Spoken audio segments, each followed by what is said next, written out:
Well, hey folks, video lecture number 3, number 4, God only knows. But hey, I'll tell you what, I'm going to set a goal for myself. 35 minutes in and out. Can we talk China? Can we talk India? Can we talk Japan in 35 minutes? I think we can. A reminder about what you need to do for the all-important grade. I do want to see some detailed notes from this.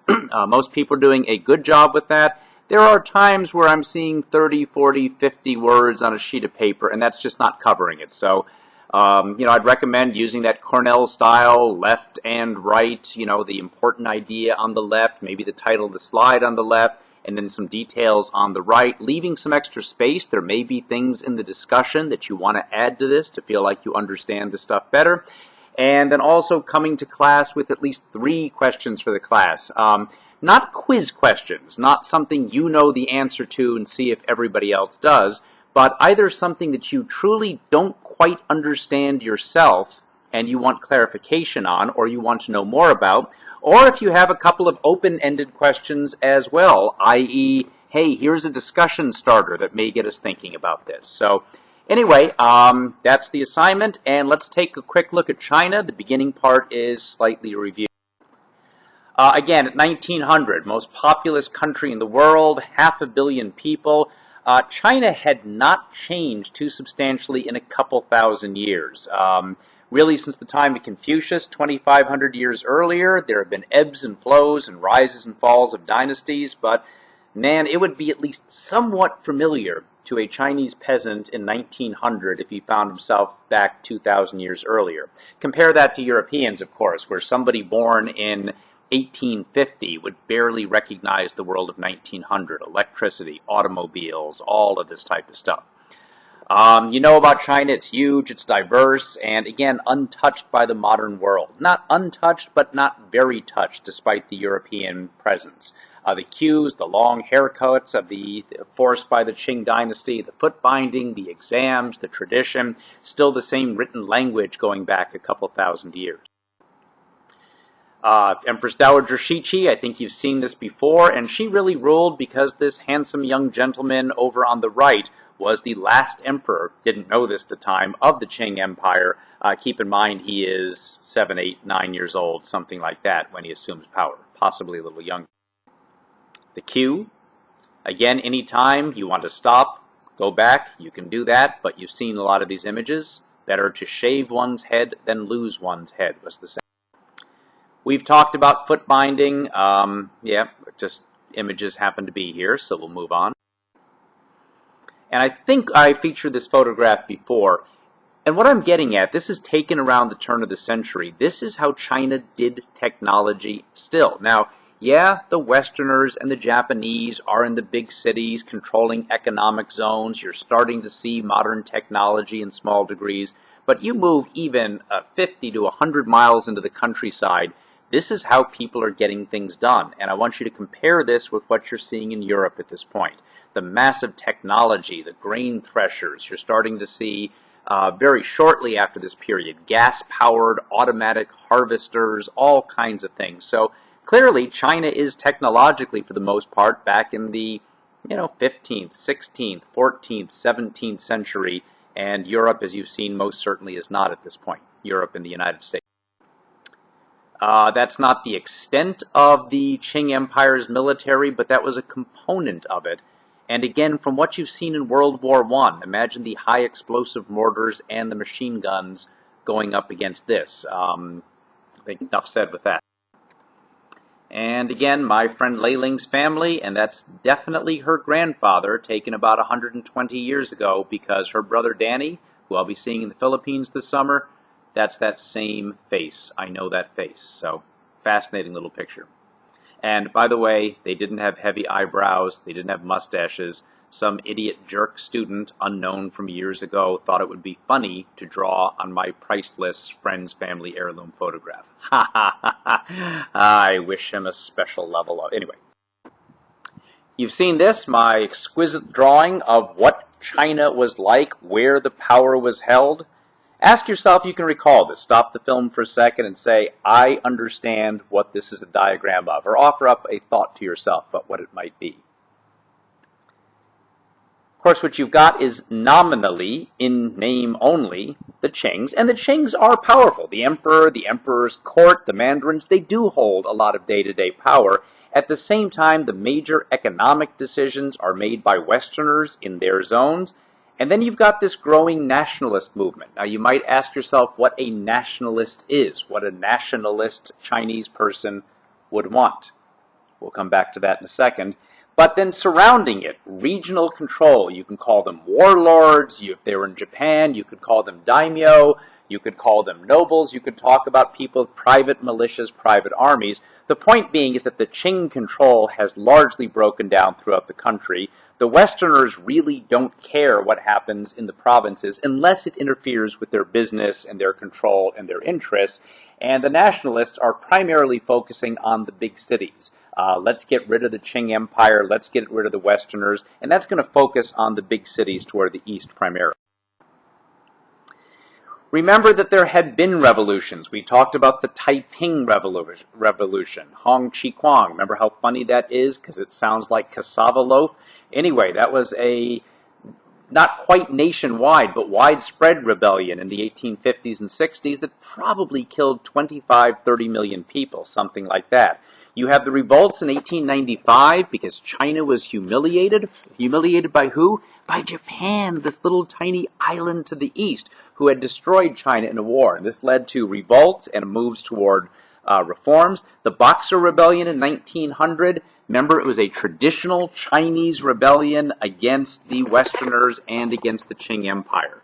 As mentioned, it's an accidental beginning to this actual revolution. It had been planned for October 16th, and a week earlier, word got out, papers were found, word spread across Beijing. Wow, the Qing guys are coming to get us. The police are after us. They know our names. Well, we can't escape. We can't delay. Let's just start the revolution. Well, by this point, the Qing emperor, remember, Puyi, who's 12, 13 years old, and a widely discredited group of, and it's important, outsiders. They are still Manchurians. They were accepted by many Chinese as long as things were working. Things are not working. They've clearly lost the mandate of heaven, and they are a bunch of, quote, lousy outside foreigners who have taken over our society. So the rebellion does manage to succeed. They do manage to take over the capital, and it begins to spread throughout much of eastern China. February 1912, Puyi abdicates. He steps down, and there is a new government. The Qing dynasty is dead. Is this the end of the dynastic system in China? You know, we don't know. In fact, by the time you guys reach my age, or 20 or 30 years older, there could be a new dynasty in China. Some have even argued that communist China today, the Communist Party, sort of acts as the next dynasty. Just remember that Chinese history is long, long, long. They've had a period of 200, 300, 400 years where no real dynasty was in power. This could be the end in 1912 of 25, 35, 4,500 years of continuous form of government at its basis, or it could simply be a 50, 100, 200 year break. Don't know. Probably won't be around to find out, sadly enough. Sun Yat-sen is mentioned, not typical, came from a poor peasant background. Now you might say, how could a poor peasant become highly educated leader of a country? You know, that was possible in China. Remember that merit system. Remember that if you're a scholar, you can rise many, many places. He was actually Western educated, studied, I believe, in the United States, unusual, and was a Christian, which was unusual. He left the country. He was forced into exile because he was seen as a threat to the Qings, who were getting weaker and weaker. But he's involved in the revolution overseas. He's setting up societies of Chinese exiles and immigrants, raising money for the revolution, etc. When the Puyi abdicates, he comes back to China and is named by the people as the new leader of the Republic of China. Ask yourself quickly, what is a republic? And ideally, you came up with something along the lines of, well, a republic is where people choose their representatives in government. There is some form of voting or popular representation. His three people's principles. You know, Sun Yat-sen does not have a clear plan by which we will run China at this point. But basic ideas: nationalism, i.e., we are a Chinese people that need a China run by the Chinese. So the foreign domination, the Westerners, look, we'll do business with them, but these unequal treaties that we've signed, that's got to end, and certainly the Qing, the Manchurian outsiders need to go, and they have gone. Democracy, well, what do we mean by that? Open democracy, US-style democracy, European democracy? Not necessarily, but some idea of a constitution. You know, what does it matter if there is a written constitution in a country? Think about that for a second. You know, a big part of a constitution is just simply that there is a law bigger than the person who is running the country at a time.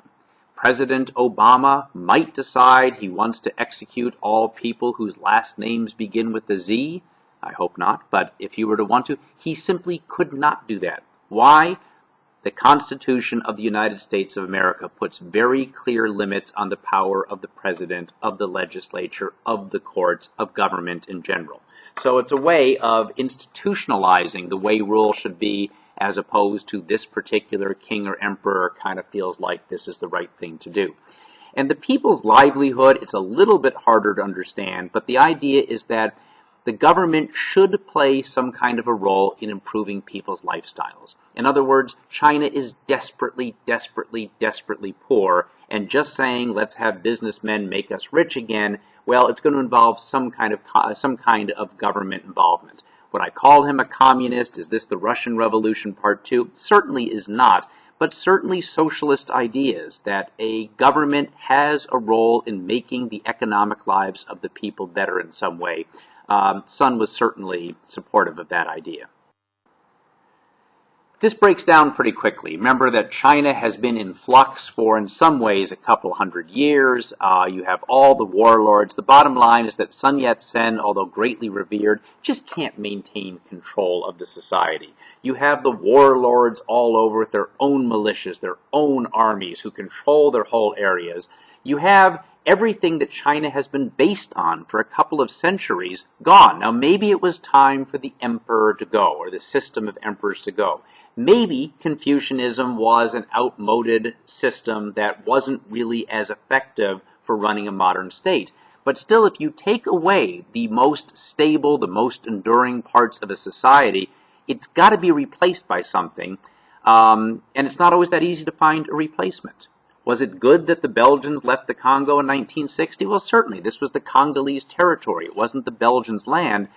Was it a smooth transition? Were the replacement institutions there and clearly ready to be implemented? Clearly, the answer is not. So, a little bit of a parallel there. And the other thing is a group called the Green Gang. Now, this is basically a mafia. This is organized crime, mainly in Shanghai. Incredibly powerful, influential people. And so really you don't see an awful lot of power in the government's hands after those. So here's my same map. You'll notice something different. Can you maybe explain, pause the film for a second, and explain what this new graph is showing? Notice it's post-1911, post-revolution. In charge, Sun Yat-sen, and eventually his successors. He dies in 1925. The Kuomintang, sometimes spelled with a K, Kuomintang, is the nationalist political party. But notice, there's a split. The left, the right.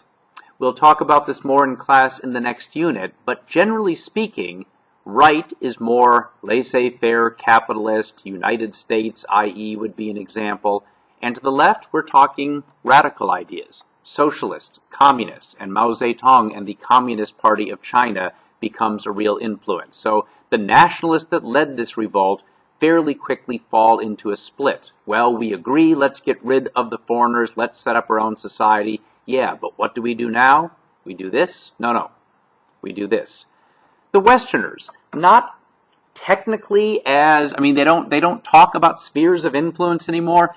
But economically, the Westerners are dominant. You think about that of outsiders in the Congo, people from Europe, from Lebanon, from India, etc., that hold a tremendous amount of economic power. And I'd say it's even more there in China at this period. And then you've got the private militias, the private armies, the warlords in the rural areas, the mafia, organized crime in the big cities. There really is no center holding China together. Again, some of the images. This is, I assume, a form of execution and not just a torture. You can see the feet dangling, the slow strangulation. A couple of these next images are pretty graphic, but does take you back to China 100 years ago. Beheading was a fairly common way of executing. Spend as much time as you want. I mean, it's horrifying but fascinating as well, yeah. Moving on then to India. I think you understand why India was so important to the British. I mean, you looked at 15–20% of all the exports. I keep coming back to this, but Napoleon described India as a nation of shopkeepers. So if 15–20% of what the British sell and selling things, producing and selling things, is what made England the most powerful society on earth, at least up until World War I. It's the textile, the machinery, the industrial stuff, even chemicals by the early 1900s. You know, all the things that we put in our stuff. Certainly pretty important. It's called the jewel of the British Empire. You see Queen Victoria over here, who is officially the Empress until I think 1901 she dies. It's not just the economic importance. To be British was to be in control of India. Now, to your average working class person, who Du Bois said probably benefited from imperialism, from control over India, India is just a distant place. You don't think much about it. But if you're at least middle class, upper middle class, part of the government, part of the nobility, India is simply a part of England. I won't say every, but virtually every aristocratic or upper middle class or wealthy British person did some time in India, working in government service, working in business, or at least going on a trip to this exotic new land. You'll notice that there's not a heavy British presence. Quite often, you've got 1,000 British government officials and 15,000 soldiers controlling nearly 500 million Indians. How is that possible? You can say, well, they had weapons. Yeah, but 15,000 soldiers with weapons can't completely control 400 million people. World War I breaks out. And you know, that's the big fear of a lot of the Western powers. Not the Germans so much because they don't have a lot of colonies, but the French and the English. Hey, are the people in the colonized world going to stick with us? The Germans, by the way, are very well aware that if 500 million, 400 million Indians began to revolt against British rule and deprive England of the cotton that it needs for its factories, of the tax income, of everything else, that could create a real problem for England. I say as in Ireland because the Germans did that as well. The Germans tried to organize a revolt in Ireland. In fact, there is one in 1916. The Irish flat out hate the Indian presence. The Indians are a little bit more mixed. England certainly doubted the loyalty, and there were Indians who said, my God, why are we fighting for this imperialist power that has taken over our land? Why would we do this? The reality, though, is in World War I, you do get a fairly loyal Indian response. You get, 200,000 Indian soldiers that volunteer. In other words, they see this as part of their empire. Altogether, not just military, but overall, over 1 million volunteers, everything from food production and construction to actually fighting, the labor, the resources, the finances, and officially, both the Indian National Congress, which was all Indian nationalists, and the Muslim League, which was working with the Indian National Congress, but focusing more on the needs of the Muslim minority within India. They formally support the war effort. How come? Well, some of it is just, look, it's part of our country. You see the picture of the Queen every day upon waking up, going to school. You feel that loyalty. Some soldiers needed a job. Look, I need work. I can be a soldier. I can get paid that I ever do. Let's do it. Adventure. You know, you saw in the documentary about the African soldiers. You know, I feel like I can become a warrior. I feel like I can become a man. And like I said, just general loyalty toward England, I think, is important. Also, a sense among some of the leaders, if Indians come and help Great Britain at its time of need, The English are going to remember this, and the English are going to reward India with full independence. Well, that's not quite what's being called for yet, but at least more rights, more independence. Interestingly, W.E.B. Du Bois, who you know quite well, made the same argument about African American soldiers in World War I. You know what? Guys, do volunteer, do support your country, and that was a big part of the reason here, that perhaps white America would look at black America in a different, more grateful, more respectful manner after the war. I don't know that either were quite right about this. Now, we all know Mohandas K. Gandhi, the great soul, the Mahatma, and of course we all know that Gandhi was anti-war, he was a pacifist, he never accepted violence, and certainly he would never have supported the British battles in World War I. It's not what Gandhi said. Gandhi is not, of course, a cartoon character who was born a certain way and never changed in any way. He goes through changes like a lot of people do, and he moves toward his ideas of absolute pacifism. We'll deal with this at another point. He said at the time the war breaks out, "We are above all British citizens of the great British Empire, fighting as the British people are at present in a righteous cause for the good and the glory of human dignity and civilization. Our duty is clear, to do our best to support the British fight with our life and property." That is not a pacifist message. That is not an anti-war message. Gandhi saw himself as a loyal Englishman at this point. He himself, I believe, volunteers as an ambulance driver in the war. I don't know where exactly he serves, but he does not pick up weapons, but he does actually participate.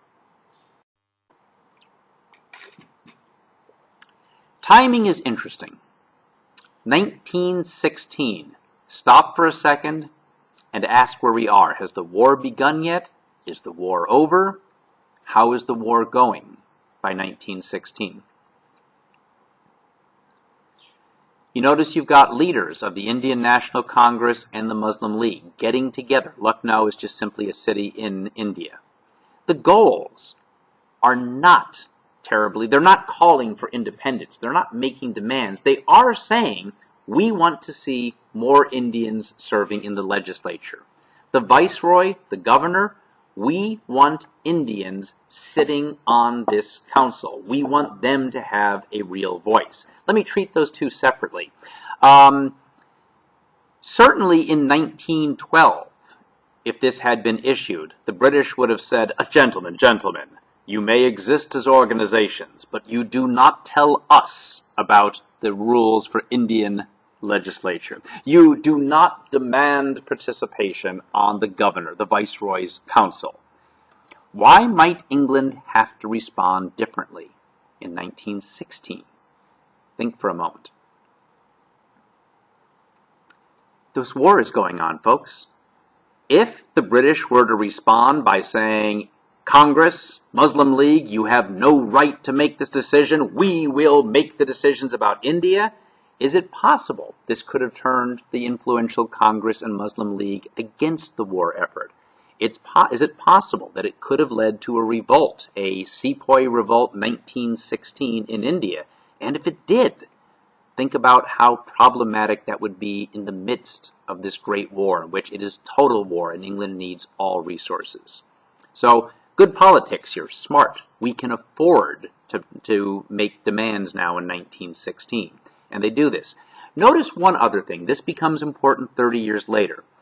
There is an agreement that in these legislatures, in these local councils, there will be separate seats reserved for Muslim representatives. This is something that the representatives of Congress did not like. Congress, Indian National Congress, was quite clear. We're not Muslims, we're not Hindus, we are not Northerners, Southerners, we are Indians and need to work together. The Muslim League is not a separatist organization at this point.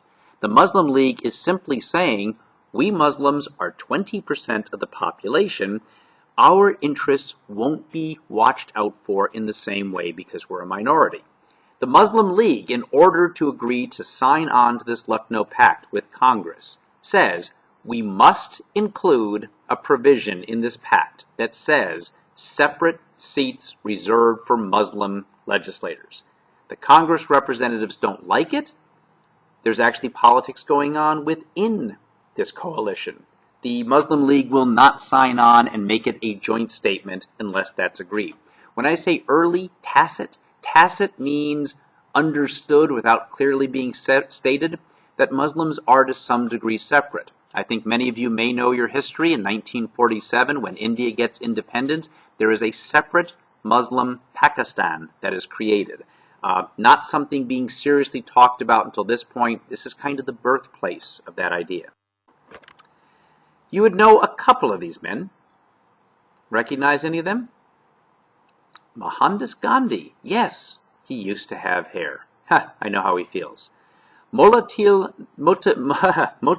Nehru. Now, you may not know the first name, but you possibly know his son, Jawaharlal, who became the first Prime Minister of India. This was his father, who was also an independence leader. Muhammad Ali Jinnah becomes fairly important. He becomes the first president and really the founding voice of Pakistan as separate from India. This is really key. The Rowlatt Act, British Act of Parliament, 1919. During the war, there were major restrictions put on freedom of speech, freedom of the press in India. Major censorship. Anybody violating this, publishing something in a newspaper that criticized England, that criticized the war effort, could be arrested and held without trial. Now, I think we can argue that this is not good policy, and it certainly made some people angry in 1916, 1917. But notice the date here. 1919, the war is over. There is no national emergency in which special measures must be taken. The war is over. In principle, freedom of speech, freedom of the press should return to what it was before this war.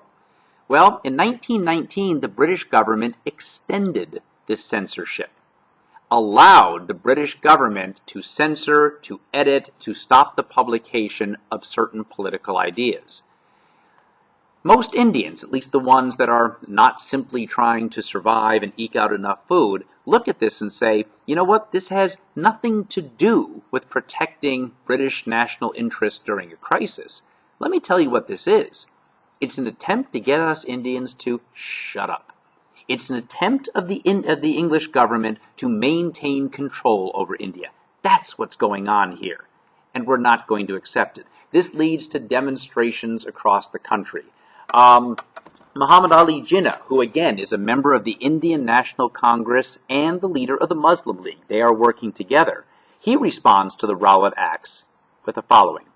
The fundamental principles of justice have been uprooted, and the constitutional rights of the people have been violated at a time where there is no real danger to the state, by an over-threatful and incompetent bureaucracy, which is neither responsible to the people nor in touch with real public opinion.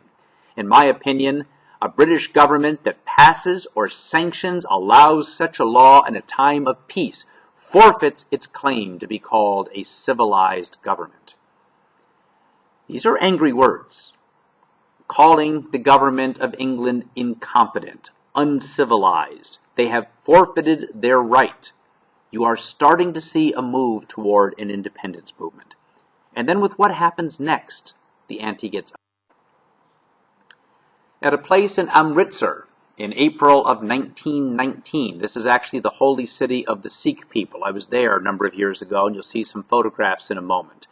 A massive attack upon civilians. Civilians are protesting the Rowlatt Act. There are maybe 1,000 people in a small cut-off courtyard. And the British military, incidentally, largely with Indian soldiers following the orders, because they make up much of the military, they simply come in and open fire. Disperse now. Either the crowd doesn't hear or refuses to leave because they're peacefully protesting, and they simply open fire, killing about 400 people. It is an absolute massacre. And the symbolism of this, that this British government, that many probably still felt some loyalty to, some argue that this is the moment where Britain's time in India was up. It does take another 30 years for it to end. A book called The Proudest Day by Reed and Fisher.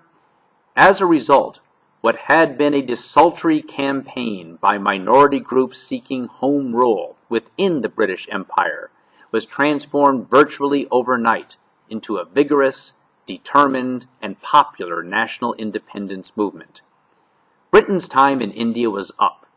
From that moment, for Indian nationalists, the only question was how soon they could get rid of their British rulers.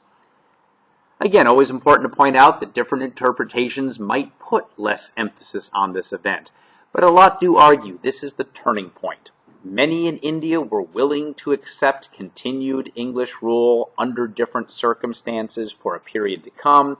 This turns a number of Indians into, we want these people out of here. As mentioned, about 10 years ago, I had a chance to go to Amritsar, and I went to Jallianwala Bagh. You can stop and read this if you'd like to, and look at some of these images a little bit closer. Paintings there, people were fired at from here. They mark it fairly clearly. Kind of fuzzy, sadly. I was not a good photographer back then, but they all have these very moving portraits of people who survived or experienced that massacre, and their reports afterwards, their first-hand reports. Hey, this is some oral history stuff, isn't it? Yeah, about 120 people dove into this well. The bullets were flying everywhere. Many were crushed. 120 dead bodies. They drowned, were crushed, etc. And, you can't resist it. You see the bullet holes in the wall, and just something human in you. You got to put your finger in there. That is my little finger as of 2006, I believe. And I just like that photograph. Nice Indian family through a fountain. It's not quite as clear as it could be. But now Gandhi, where does he come from? One of the things I had mentioned earlier that, hey, it was a small British force occupying India. Of course, one of the things that the British do is, they educate and train a fairly elite, but not only the very, very small 1%, they educate Indians to become administrators, to run the system for the British. They provide them with an opportunity to an educated, more middle-class background where they have more material comforts as long as they cooperate with the British government. The other answer, too, is that the British style is not simply to say England controls all of India. In fact, there are local princes, hundreds of them, that control local areas. Now, they have to follow certain rules, they have to maintain order, they have to make sure the tax money comes in, but you have incredibly wealthy people. The Nizam of Hyderabad is thought to have been possibly the wealthiest man in the world at the time. He sat on a golden throne. The British were his masters ultimately, but he had a lot of power and a lot of ability to control his people on his behalf and on behalf of the British. One of these young educated men, Mohandas K. Gandhi his name was, came from a Vaishya caste. He was actually a shopkeeper, his family was, but that's sort of that merchant class, I think it's considered to be the second highest. He's not a Brahmin, the religious figures. His family wasn't from the Kshatriya or warrior or government caste, the next basic level down. Remember, the caste system is not simply 4 castes and untouchables. There are hundreds and hundreds and hundreds and probably thousands of subcastes, subcastes, etc. Unusual in that he goes off to England. One of the theories, we understand why China didn't quite, quote, keep up with the West because they closed themselves off. One of the theories about India is that a Hindu-based culture, 80% Hindu, staying within one's caste, within one's familiar relations is expected. It's a religious duty for Orthodox Hindus, so you don't go off to other lands because you're coming in contact with the others, which is religiously defiling. This makes it unusual that you have somebody from a Hindu background not only has the resources and education to study law at either Cambridge or Oxford, but has the family acceptance, the willingness to step out of his caste and life. He goes to South Africa, where he becomes a national hero in South Africa because he's fighting the racist past laws, as you probably know a little bit about. Whites and, quote, colored people, i.e. Indians and especially Africans, are treated very, very differently. Comes back to India in 1915 as a somewhat known figure. He's not the worldwide known Gandhi, but he's somebody that people pay attention to. People have read about in the press from his work in India. And he becomes the dominant member of the Indian National Congress. And quite quickly, after the Rowlatt Acts, after Jallianwala Bagh, he begins to move toward independence for India now. Some terms that you'll want to know, and I would absolutely expect you to see some of these on the final exam. Swadeshi, it's a boycott. You see what Gandhi is doing here. He's working a spinning wheel. He's making his own cloth. He's making his own clothing. He's doing this symbolically, and apparently at the times where he was one of the most famous men in the world and constantly busy, he would spend a couple hours a day at his spinning wheel pretty much every day. Some of it may really have just been meditative, getting away from it, focusing his thoughts, but part of it was symbolic.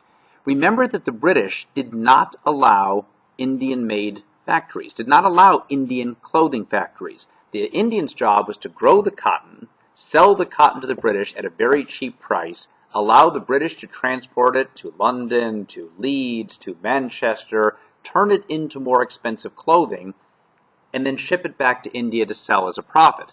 And Gandhi is arguing if we continue to buy the British-made cloth, we're economically handicapping ourselves. We need to make our own. Hind, as in India, you will hear India referred to as Hindustan, so Hind Swaraj, self-rule, i.e., get the British out, we will run our own affairs.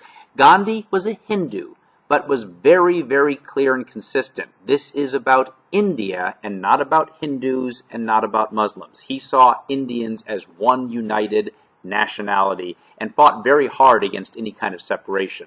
Satyagraha, nonviolent non-cooperation, also known as passive resistance, refusing to accept the laws, standing up against the laws, but not using violence. Tied into that, at the bottom, ahimsa, which is non-violence, non-damage to other human beings. Satyagraha is really like a political tactic using the moral concept of ahimsa or non-violence. And a hartal, a work stoppage, a general strike. Does anybody still use that tactic today? Tuesday, February 16th, DR Congo. The Mortville, right? The Mortville, however it is pronounced. Same idea. If we simply refuse to show up and work, the system grinds down, changes perhaps happen.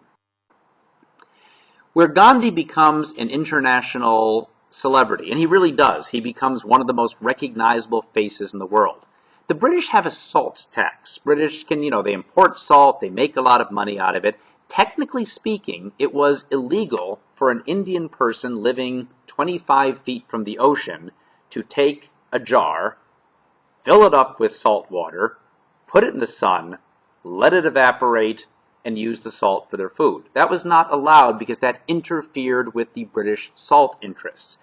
Gandhi, it's partly about salt. He doesn't like the salt tax. No one liked the salt tax. But he saw an opportunity. He saw this law as being so clearly foolish, so clearly unjust, that he says, you know what, I'm going to make an issue out of this.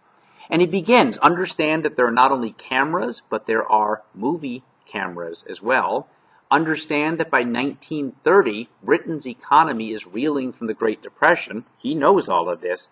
He begins a 240-mile march. Takes him 24 days to do it, to the ocean, to the sea. Along the way, he starts picking up. He starts with a dozen people with him. By the time he reaches the ocean, he has thousands and thousands of people following him. By the way, there are cheap early film cameras here. They're filming it. They're sending the images across India, across the world. What is his goal?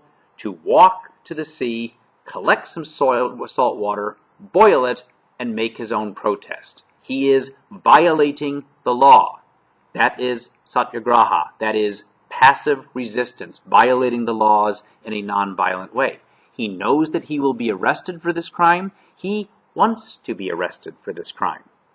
Ask yourself for a second, how would Gandhi being arrested help the cause of Indian liberation? Well, people see the film. Hey, why did this guy get himself arrested? Huh? He's making salt? What's wrong with that? What? The British government doesn't allow people living in the ocean to take their own ocean water? Well, that's crazy. Hey, that's a bad system. That's unjust. That is unfair. brings international attention, mobilizes the Indian people by setting an example. And Gandhi does numerous things to call attention through his own self, through his own celebrity, to the Indian nationalist movement. Really quickly with Japan, looks like I'm not hitting the 35 minutes, but I might hit 45. You know, I won't spend time going over these. We have covered this, the Meiji Restoration in 1868, and these steps toward Japanese power. You can slow down the film for a second if you want to review this. In the 1920s, look, Japan is a modern, wealthy country, but it's still pretty far behind the West. In particular, the resources. This is a huge problem. Japan has no oil. It has no coal.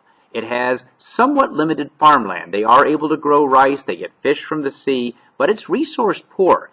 How do you think the Japanese get the oil that they need, for example, for a modern industrialized economy? Well, they need to do it through trade, and that's how it has to be done. Japan is a trading nation. In some ways, how England was able to compensate for its small size. There is a major earthquake in Tokyo, 1923, that devastates the economic and political center. And then in Japan itself, a banking collapse. People lose, I don't know if it's hundreds of millions or even billions of dollars, but that hurts the economy. And then in 1929, as we'll cover in the next unit, the Great Depression hits. This is a worldwide economic collapse throughout the entire world. Starts in the United States, spreads to Europe, and it especially hits Japan for this reason. When people are going broke, businesses are going out of business, factories are shutting down in the United States and in England and in France, the response of these countries is to say, wait a minute, we're going to stop importing from other countries. We're going to start buying only the stuff we make to increase our production in our country. That's usually done by putting a tariff on foreign goods, a tax on the imports of foreign goods. This is going to be an especially big problem for Japan. Japan can't run its society without imports, without trade. World trade is dropped by about 60% across the globe. Japan can't get the resources it needs. Let's ask yourself for a second. If a country is absolutely dependent on foreign resources and trade is no longer an option, what do you think the Japanese response might be? Emperor Hirohito, he is the son or grandson of Mitsuhito, I think grandson if I recall. Remember in the Shinto, the Japanese tradition / religion / faith / customs, Hirohito, the emperor is seen as a divine figure, is God's representative, is, I don't quite understand the relationship. It's not that he's God per se, but there is divinity in the emperor. He's not just a political leader. In reality, though, the military is what controls Japan. The cabinet. Folks know what a cabinet is? That's the advisor, the prime minister, the minister of defense, the minister of commerce, the minister of trade, the minister of education, all of these types of things. The military ultimately decides who these people are going to be. There is a legislature, but the real power is held in the military by the 1920s.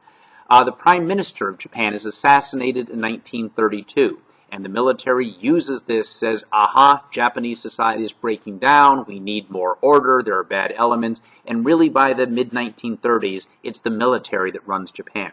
You know what zaibatsu are. These are Japanese, mega corporations. They are basically families that have almost complete economic power. Now, we see that in the United States with the Rockefellers and the Bill Gateses, and we see that certainly in the Congo with the big families here. This is at a whole other level of economic concentration. Look at these numbers.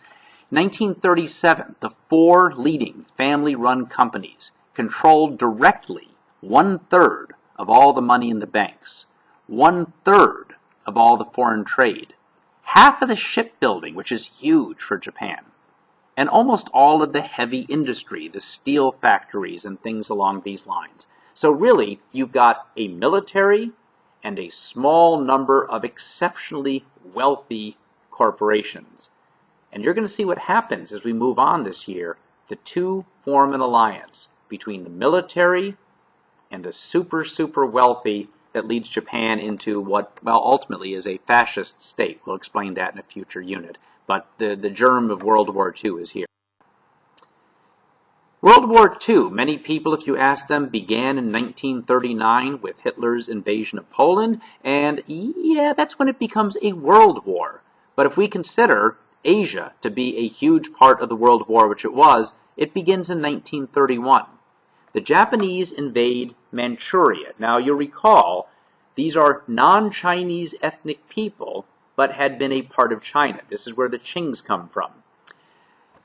Well, why would the Japanese invade Manchuria? Why would a country simply invade another country? Well, number one, we got it. We have to. Look, we need the resources. We need the coal. We need the economic resources there to make our system go. Remember, we can't trade with the West anymore. All the Western countries that we use to get our resources have blocked off their countries, Japan's goods. We need to do this, or we're going to starve or fall apart. And also remember, in 1894, Japan defeats China, takes some territory. Western countries come in and say, oh, Japan, you're not allowed to take all of this. You're not allowed to. It upsets the balance of power. The Japanese, as part of the winning side of World War I, had wanted some territory from Russia and German territories and didn't get a lot out of it. The Japanese feel that they've never, ever been fairly treated by Westerners. Now, the Westerners will say, the English will say, oh, Japan, you can't simply go into another land and take the people's resources and rule over them. It's uncivilized. And, the Japanese response would be, really, England? Are you enjoying India? That's different. We're civilizing them. Yeah, and we're civilizing the Manchurians. No, you're not. Yeah, we are. Well, it's not as if the French and the English or the Americans and the Philippines have really got a moral leg to stand on. They have become imperial powers. The Japanese have done this in Korea as of 1910, and now Manchuria. The League of Nations, you recall, formed after World War I to deal with these type of things, says, Japan, you must withdraw immediately. And Japan says, no. And the United Nations says, but we mean it. You must withdraw. As a member of the League of Nations, you must listen to your fellow countries. And the Japanese simply withdraw from the League of Nations. And that's the end of that. Japan announces that this is no longer Manchuria. It's called Manchukuo. It is the new independent, notice the quotation marks, state. Who will be the ruler over the state? Why, Puyi, the last of the Qing emperors, who's probably in his 30s or 40s by now. Yes, it's independent China. They have liberated Manchuria from the evil Chinese government. In reality, it is a puppet regime. The Japanese control the resources, make the decisions, etc. In 1937, we'll get into this, big chunks of eastern China are also invaded, and it's a horrific, horrific invasion. We will come to that later. Not sure if this is the last slide. There's going to be a last slide in which I just have to say, hey, thank you, goodbye, thanks for listening. We'll talk about this in class. In case this is the last one, I'll say it now, but if it's not, there's going to be a very abrupt stop to everything. Just a map. And finally, this political cartoon. Think about what these things might be. Possibly look up a couple of them to see what they mean, and we'll analyze this together in class. I believe this is the last slide. Okay, I said 35 minutes. It's 48. What you gonna do? Have a nice day.